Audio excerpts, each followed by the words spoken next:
Elara.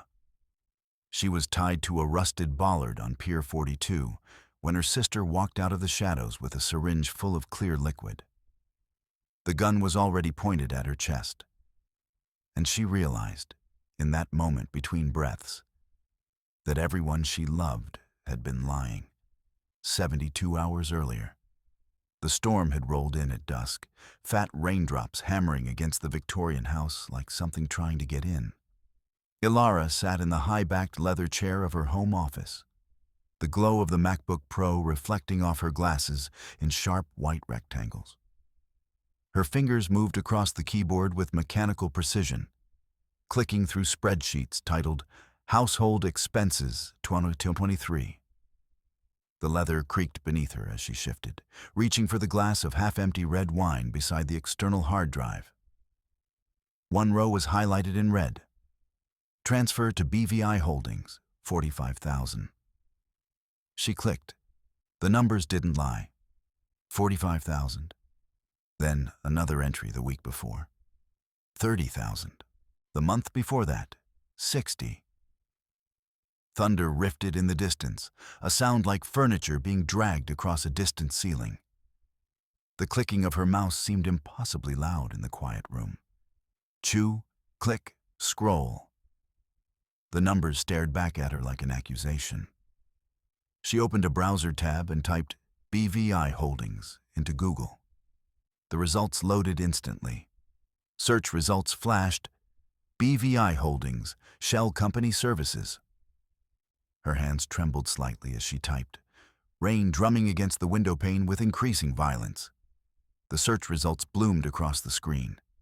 She clicked a link for Company Registry. The PDF downloaded. She opened it. The beneficial owner's name was there in bold Arial font. Marcus Thorne. Address, 124 Oak Street. Her address, their address. The clock on the wall ticked loudly, each second a separate event. She downloaded another document, then another. Director, Marcus Thorne. Shareholder, Marcus Thorne. The words repeated like an incantation, like if she read them enough times, they might rearrange themselves into something that made sense. Something that didn't mean what she thought it meant. Elara leaned back, her head hitting the leather headrest. She closed her eyes and exhaled a long, shaky breath. A floorboard creaked in the hallway outside. She went rigid. Shadows danced on the ceiling from branches outside, black and skeletal against the dim light filtering in from the porch. She waited. The footsteps passed. She heard Marcus's study door close 2 rooms over. She quickly closed the laptop lid. The light vanished. She sat in total darkness, her hand clutching the silver locket at her throat. The metal was warm from her skin. She pressed it hard enough that the edge cut into her palm. She could hear the sound of her own blood moving through her veins. The storm intensified. Rain hammered. Wind howled. And beneath it all, the sound of her heart making choices her brain wasn't ready to acknowledge. 10 minutes passed. Or 10 seconds. Time had stopped meaning anything. She opened her eyes. The darkness was absolute. She reached for the laptop and powered it off completely, watching the light fade to nothing. Then she stood, her movements slow and careful, and moved to the window. The driveway below was a blur of rain. In the distance, brake lights from Marcus's BMW reflected red off the wet pavement. She checked her phone. 11:04 p.m. She had perhaps 4 minutes before he came back inside.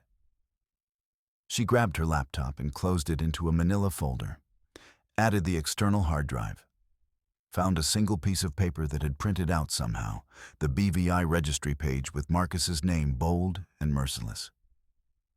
She stuffed it into the folder along with everything else. Her movements were quick, practiced, like she was packing an emergency bag. Like she already knew. She moved downstairs quietly, past the kitchen where fresh flowers sat in a crystal vase.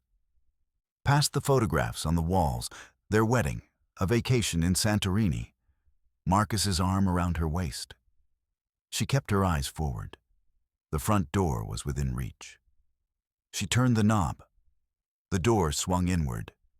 Rain immediately soaked the threshold. The porch light created a yellow cone through the downpour. Her car was 10 feet away. The silver SUV, the one she had purchased with the inheritance from her mother. Keys in her pocket, always in her pocket. She ran. Gravel crunched under her boots. The manila folder pressed against her chest as she reached for the car door handle. Wet hair plastered itself to her forehead. Her breath came in panicked gasps that matched the rhythm of the rain. The keys were in her hand now, fumbling toward the lock. "Where are you going with our files, Elara?" She spun.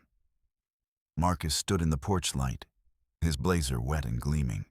His face was calm, almost amused, the terrifying smile of a man who didn't understand that the game had changed. He moved toward her with the casual certainty of someone who had never been stopped before. "You're not thinking straight," he said, his voice low and patronizing. He grabbed her wrist with his right hand, squeezing hard. His wedding band pressed into her skin, gold against bone, pressure mounting. She twisted her arm violently, trying to break free.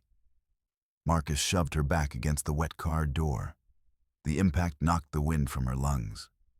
The manila folder slipped from her hands. Papers scattered into the puddles. Bank statements blooming dark against the asphalt like flowers in fast forward. Water soaked into the edges of the documents, the ink beginning to run. Marcus reached for her purse, ripping the strap from her shoulder. He threw it across the driveway. It landed with a splash in a deeper puddle. He leaned in close, his face inches from hers. His breath smelled like scotch and the bitterness of intention. "Go back inside," he said, his voice cold and authoritative. "I'll take care of this mess. You always see things that aren't there, Elara. We both know that." The rain fell harder. It streamed down his face, dripping from the edge of his jaw. He looked almost kind, standing there in the storm, and that was when she knew for certain. This was not a man who was lying. This was a man who believed his own story so completely that lying had become invisible to him. She kicked him in the shin with all the force she could generate. Her heel connected with bone. Marcus recoiled with a sound of pain and surprise, and in that millisecond of opportunity, she dived for the wet manila folder. Her fingers closed around a single damp sheet of paper, the BVI record, the document with his name in bold, and she sprinted toward the gate. Behind her, Marcus shouted something that was swallowed by the storm. His heavy footsteps splashed through puddles. But she was faster. Desperation made her faster. She pushed through the iron gate and into the darkness of the street, and the wind took her voice when she tried to scream. The motel was 6 miles away. She found it the way drowning people find islands, by instinct and luck and the raw survival mechanism that doesn't care about logic. The fluorescent sign flickered. Motel 6. Rooms available. She paid cash for a room on the ground floor. The desk clerk didn't look at her face. He was trained not to. Room 114 smelled like industrial cleaner and cigarette smoke from previous tenants. She locked the door and deadbolted it. Then she locked it again, just to feel the metal slide into place. She sat on the bed with the multicolored polyester duvet and laid the damp BVI document on a small round table next to a flickering bedside lamp. The water had darkened parts of the paper, but the text remained readable. More than readable. Damning. She was still wearing her soaked clothes. She didn't change. She sat and looked at the document under the yellow light, and she traced the words with her eyes again and again, searching for a different interpretation. A way to be wrong. She looked closer at the secondary beneficiary line. It was not Marcus. The letters were there in stark black type. S. Vance. The room tilted slightly. She sat down on the edge of the bed. Her fingernails scratched against the paper with a sound like ice breaking. The name didn't change. S. Vance. Secondary beneficiary to her own death. She picked up her phone with hands that felt like they belonged to someone else. She scrolled through her contacts and stopped at Sarah Vance, sister. Her finger hovered over the name. She opened their last chat history instead. WhatsApp messages glowed in the darkness. I'll always have your back, Elara. Marcus is lucky to have you. That message was from 3 weeks ago. Elara had sent back a heart emoji. Just a heart. Nothing more. She pulled a small notebook from her pocket. She compared Marcus's signature on the BVI document with a Christmas card Sarah had sent her last year. The handwriting on the document's witness line matched Sarah's perfectly. The loop of the S, the flourish on the H, the way she connected letters as if they were meant to flow together, meant to form a single intention. She leaned over the trash can. Nothing came up, but she stayed there for a long time anyway, waiting for her body to finish betraying her. After an hour, she started a voice recording on her phone. She held it to her mouth like a lifeline. The red recording bar moved on the screen. It's not just him, she whispered. Sarah is in on it. I can't trust anyone I love. But I trust what I see now. She stopped the recording. She held the phone to her chest. Then she lay back on the polyester duvet and waited for morning, watching the ceiling and listening to the rain. By 9 a.m., the sky had cleared. Elara was driving an old rental car. White Toyota, anonymous, forgettable. She had called a taxi to pick her up a block from the motel. She had used cash. She had left her phone behind, buried in a coffee cup in a dumpster 4 miles away, its location pinged to a cell tower on the opposite side of the city. She was driving to see a lawyer. A real lawyer. Someone Marcus didn't know about. The highway stretched out ahead of her, foggy and empty. She checked the rearview mirror. A black sedan with tinted windows appeared behind her. Just another car. Just the road. She didn't think much of it at first. But then it moved closer, inches from her bumper. Close enough that she couldn't see the driver. Close enough that she could feel the threat, the weight of intention. She checked her rearview mirror again. The black sedan's grille filled the mirror. The engine roared. The distance disappeared. The black sedan rammed the Toyota's side. Metal screeched like a living thing. The sound of impact was immense and total. Elara lost control completely. The steering wheel spun in her hands like something wild. The Toyota spun across the asphalt, rubber screaming against concrete, and then everything went sideways. The car slid down a grassy embankment into a ditch. She was weightless for a moment. Time stretched. Then impact. Trees and sky swapped places. The hood crumpled like paper. Dust and smoke rose from beneath it. The windshield remained intact but spiderwebbed into 1,000 variations of cracks. Elara hung from the seatbelt, her head pounding. Smoke made her cough. She tasted blood. Around her, the sound of water dripping, the engine ticking as it cooled. Then the roar of the black sedan turning around.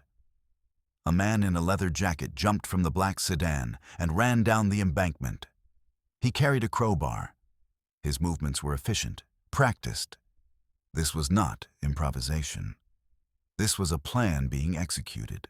He smashed the driver's side window of the Toyota with a single swing. Glass exploded outward. It glittered like diamonds on the car seat, catching the morning light. Elara's hands moved on instinct. She kicked the car door open with both feet, driving forward with her legs, throwing all her weight into the movement. The door smashed into the man's chest. He fell backward onto the grass, the air driven from his lungs. She crawled out through the window, her hands cutting on the glass. Blood ran down her wrists, but she barely felt it. Pain was just information now. She registered it and moved. A wrench was on the floor of the car, an old one, heavy with years. She grabbed it. The man was struggling to his feet, reaching for the crowbar. She swung. The wrench connected with his shoulder, bone and muscle. The impact resonated up her arm. He dropped the crowbar and fell back to the ground, clutching the injured shoulder and screaming. Elara ran into the woods. The forest was dark and thick, branches tearing at her clothes. Behind her, she could hear the man shouting into a phone. "She's in the woods, northeast of mile marker 7. His voice faded as she pushed deeper into the trees. Her lungs burned, her hands were bleeding. But she was still running. She didn't stop until the sounds behind her had completely disappeared. Then she walked. Hours of walking. The manila folder was gone, lost in the crash. But the BVI document was in her pocket, folded and water-damaged, but intact. She had memorized it anyway. The names, the numbers, the proof. By mid-afternoon, she reached a small town. She found a gas station and used their bathroom to wash the blood from her hands. She bought a bottle of water and a candy bar she didn't eat. She found a payphone, actual payphone, the kind that still existed in dying towns, and called a taxi. The dispatcher asked for her name.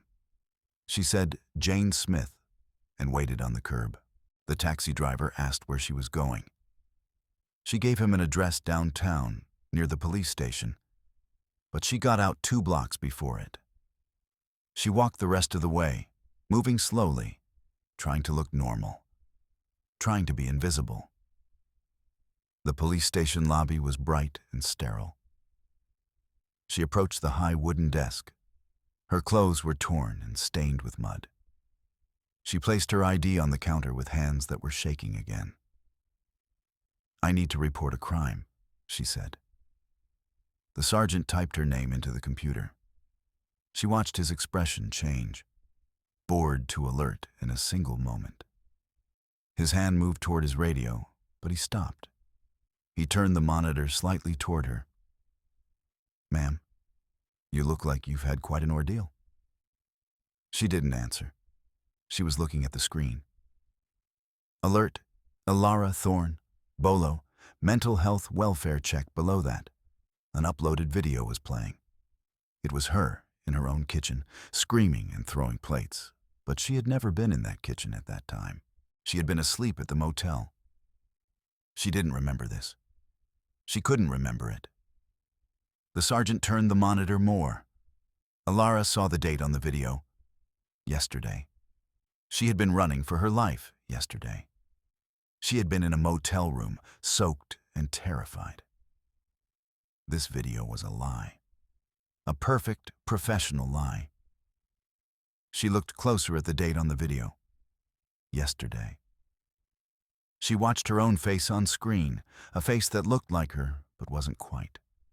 A face that was jittery around the edges, the neckline slightly wrong. A digital artifact. She had seen enough movies to recognize a deepfake when she saw one. "When was this video submitted?" she asked quietly. "This morning," the sergeant said. "Your husband is very concerned about you. He says you've been having episodes, mental health crises. He's worried you might hurt yourself."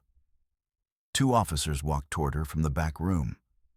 Elara backed away, her eyes on the exit. She saw Marcus's car pull into the station parking lot through the glass doors. His black SUV. He was parked next to her position. He was already inside the building. He walked through the glass doors dry-eyed, carrying a bouquet of flowers. Apology flowers. Love flowers. The flowers of a man who had already won. "Elara, sweetheart," he called out.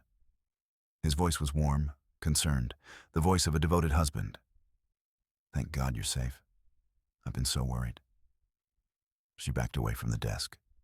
The sergeant's hand was on the phone. The officers were moving to block the exits. She was trapped in a square of white walls and fluorescent lights, and the only door was behind the two men who now saw her as a threat instead of a victim. She bolted. She ran past the officers before they could react, pushing through the glass door and into the parking lot. Behind her, she heard the sergeant shouting. Marcus calling her name like she was a beloved thing that had gone missing. She didn't look back. She ran. A lawyer's office? That was her only chance. A lawyer who knew things, who could help. She found an address in her memory. A man from before, from years before, from a time when her life had been normal. Attorney Miller. He had helped a friend. She had his card memorized. 6th and Main, downtown, 3rd floor. It took her 3 hours to get there. Taking random buses, getting off early, walking through alleys, looking always over her shoulder. By the time she climbed the stairs to his office, it was 4:30 p.m., and the sun was already beginning its descent. The office was dim. Miller was still there, bent over a stack of case files. He looked up as she entered. His expression shifted immediately. Recognition, then fear. "Elara? My God, what happened to you?" She told him. She showed him the BVI document with shaking hands.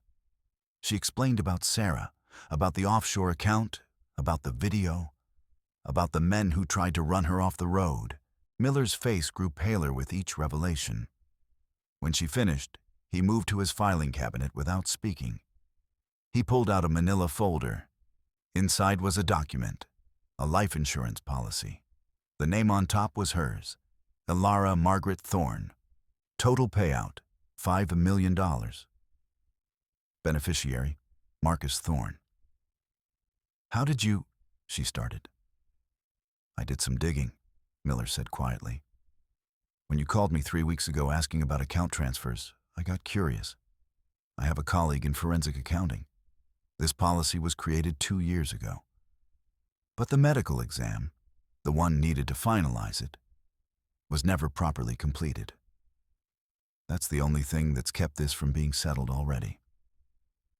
She stared at the document. She stared at the red death benefit clause. She stared at her own name and the number beside it. 5 million reasons to disappear. "Give me a moment," she said. She pulled out her phone and made a call using Miller's office line. She called a friend, someone she thought she could trust, and explained that she needed documents stored in a safe place, someone who wouldn't ask questions. The conversation lasted 3 minutes. By the end of it, she had an address and a promise.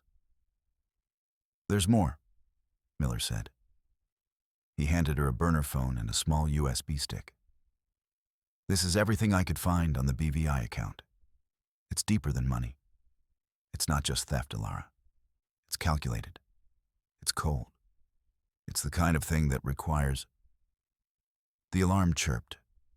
Both of them froze. Miller's assistant screamed from downstairs. The sound cut off abruptly. Elara ducks into the hallway. The fire escape door was right there, green exit sign flickering above it. She could hear heavy footsteps on the stairs. Multiple people. Moving fast. She pushed through the door. The fire escape was rusty, decades old, barely maintained. She climbed down it quickly, trying to be quiet. Below, 2 men in gray suits waited by the trash bins. One had a shoulder holster visible. They hadn't seen her yet. She froze on the metal stairs, breathing through her nose. The men started checking the perimeter. They were professional, organized, the kind of people who didn't make mistakes. Elara looked at the dumpster. It was the only way. She jumped the last 6 feet into an open dumpster. She landed badly, the impact driving the air from her lungs. She stayed low, surrounded by trash bags and discarded cardboard and the smell of rotting paper and food that was overwhelming and suffocating. A cockroach crawled across a piece of cardboard near her hand. She didn't move. She covered her mouth to stay silent. Her heart was thrashing against her ribs so hard she was sure they could hear it. The men walked past. She heard their radios crackling, voices calling in updates. No sign of her in the office. Miller's assistant is down. No sign of Thorne. She can't be far, another voice said. She has nowhere to go. They moved on. Sirens wailed in the distance. City sounds at dusk. Elara remained in the dumpster, covered in garbage, waiting. By the time she climbed out, it was dark. The police had arrived, and sirens lit up the alley in blues and reds. She slipped away in the shadows, the USB stick heavy in her pocket, the burner phone in her hand. She had an address now. Pier 42. According to Miller's whispered words before she left, there was evidence there. A warehouse. Marcus and Sarah's warehouse. The place where they conducted business that wasn't reflected on any official ledgers. She went to the warehouse at night, moving through the darkness like someone who had learned to be invisible. The warehouse was dark, but not locked. She found a desk with a laptop. On the screensaver was a photograph. Marcus and Sarah. Not as siblings-in-law, as lovers. Kissing on a boat, sun-tanned and smiling. The image burned itself into her eyes. She was so focused on the photograph that she didn't hear the lights being switched on. The warehouse lights roared to life. Overhead, mercury vapor lamps hummed, casting everything in stark white. Marcus stood by the main door, watching her with an expression of deep satisfaction. Beside him was the man from the roadside, the thug, his arm in a sling. "You were always so curious, Elara," Marcus said, his voice filled with mocking cheerfulness. "Sarah said you'd find this place. She knows you better than I do." The thug charged at her without warning. He swung a lead pipe. Elara ducked. The pipe smashed into the wooden desk with a sound like thunder, splintering the oak into shards. She grabbed an industrial stapler from the desk, heavy, solid, designed to bind papers into permanence, and swung it at the thug's face. He staggered. She then grabbed the lead pipe from his loosened grip and struck his good leg. He fell, screaming, blood spraying across Elara's white shirt. She stood over him for a moment, breathing hard. Then she turned to Marcus. Marcus had a small handgun, a Glock 26. He pulled it from his waistband and pointed it at her chest. The muzzle was perfectly aligned with her heart. "Drop it," he said. His voice was calm. "Now, you've made a great case for your own suicide, Elara. The police already think you're insane. Nobody's going to believe your story. You ran from them. You attacked your own sister. You destroyed evidence. It's all going to be very sad, very tragic, but ultimately, very clean." She dropped the lead pipe. It clattered to the concrete. Then the warehouse door opened again, and Sarah walked out. She was wearing a trench coat and carrying a manila envelope. Her hair was perfect. Her makeup was flawless. She looked like someone coming home from an appointment. She handed the envelope to Marcus without looking at Elara. Long seconds passed. Elara reached out a hand toward her sister. "Sarah, why? We grew up together. You held me when Mom died." Sarah didn't look at her. She looked through her, the way one looks through a window at the world beyond. "Mom always loved you more," Sarah said, her voice sharp and venomous. "But Marcus? Marcus loves potential, and you wasted yours playing the victim." Sarah pulled a small syringe from her pocket. The glass gleamed under the lights. She held it up, drawing a small amount of clear liquid. She looked at it with clinical detachment. "This is a very effective compound," she said to no one in particular. "You fall asleep. Your heart stops. It looks like a natural heart attack. Very difficult to trace." Marcus nodded to the edge of the pier, where the dark water churned beneath the wooden planks. 50 feet of open space. Then the ocean. Both of them started walking toward Elara, closing the distance, backing her toward the edge and the abyss and the end of everything. Elara's hand touched her pocket. The burner phone was there. The phone Miller had given her. She had programmed it with a recording app running on a loop. Everything that had happened in this warehouse since she arrived, the lights turning on, Marcus's words, the threat with the gun, all of it, had been recorded and uploading to a secure server in real time. She had set it up with a technician friend, someone from a life that seemed very far away now. She had anticipated this moment. She had known it was coming.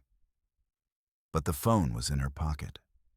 The gun was in Marcus's hand, and there was nowhere left to run. Marcus used a length of yellow plastic rope to bind Elara's wrists to a rusty bollard on the pier edge.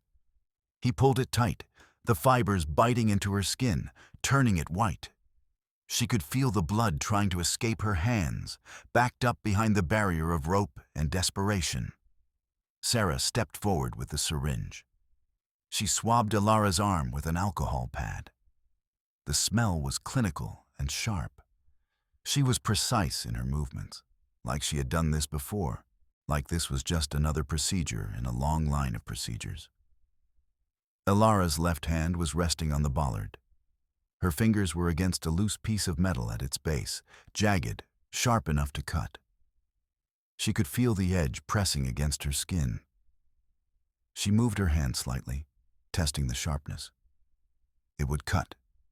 It would work. The roar of a passing freight train nearby made the pier vibrate. In that moment of vibration and sound, Elara's fingers began sawing the yellow rope against the jagged metal. Marcus checked his watch. A silver Rolex. He looked at Sarah and nodded. Then he turned his back to look out at the water, checking for patrol boats, making sure they were alone in the darkness. In that moment, Sarah's hand trembled, just for a second. The syringe wavered, but Marcus wasn't looking. His attention was on the water and the distance and the success that was so close. Elara could see Sarah's face clearly now. She could see the tear track through the dust on her sister's cheek. She could see something that might have been hesitation or regret, or simply fear that her crime was about to become permanent. But Marcus had already made his choice, and Sarah had made hers. The rope was almost cut through. Elara could feel it fraying, the fibers separating. A few more seconds. Just a few more seconds. "Don't," she said quietly. She said it to Sarah, not to Marcus, to Sarah. Sarah looked at her for the first time since entering the warehouse. Their eyes met. Elara saw her sister in that moment, the real Sarah, not the woman in the trench coat, but the girl from their childhood, the one who had held Elara when their mother died, the one who had whispered promises of forever loyalty into the dark. Then Sarah's hand moved downward with the syringe, toward Elara's arm, toward the injection, toward the end. Elara sawed the rope with a sudden, violent motion. The yellow fibers snapped. The rope fell away. She lunged upward. She grabbed Sarah's wrist, twisting it with all the strength she had left. The syringe fell. In midair, Elara caught it. She turned, and in a single motion that felt both quick and endless, she drove the syringe into Marcus's shoulder as he turned around. The plunger went down. Marcus' shout of surprise was cut short. His arm went limp. He fell to his knees, clawing at the syringe. He tried to raise the gun, but his fingers wouldn't obey. He looked at his hand with confusion, as if it belonged to someone else. The gun clattered to the floorboards. Marcus's eyes rolled back. His pupils dilated instantly. He fell sideways onto the concrete, his body going slack, his breathing shallow and slowing. Elara picked up the gun. She pointed it at Sarah, who was frozen in horror. Elara's hand was perfectly steady. The trembling was gone. She was whole again, forged in the fire of survival into something stronger than fear. They wanted to document what they'd done. They're very proud of themselves. Sarah was being led away in handcuffs. She looked back at Elara one last time. Her mascara was smudged. Her perfect facade had cracked completely. Elara didn't look back. She was looking at the sergeant. He was watching her with an expression she had never seen before. It wasn't concern or professional distance. It was confusion, as if someone he had categorized as a victim had suddenly produced evidence that she was instead a survivor. "How long?" he asked. "Since the beginning," Elara said. "I started recording the moment I arrived." She played a file from the micro SD card on her phone.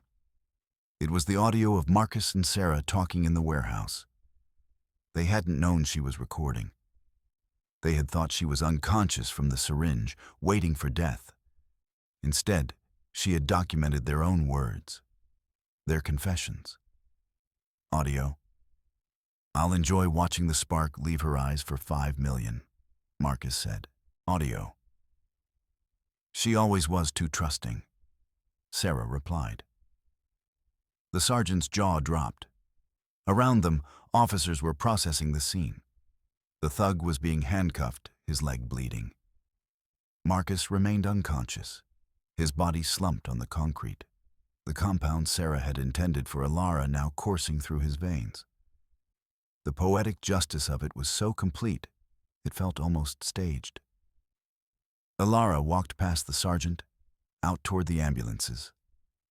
She paused at one of the ambulance windows and looked at her own reflection. Bruised face, blood in her hair, clothes torn and filthy. But her eyes were clear and sharp and bright. She nodded to herself once. 3 months later, Elara jogged up a steep coastal trail, her movements fluid and strong.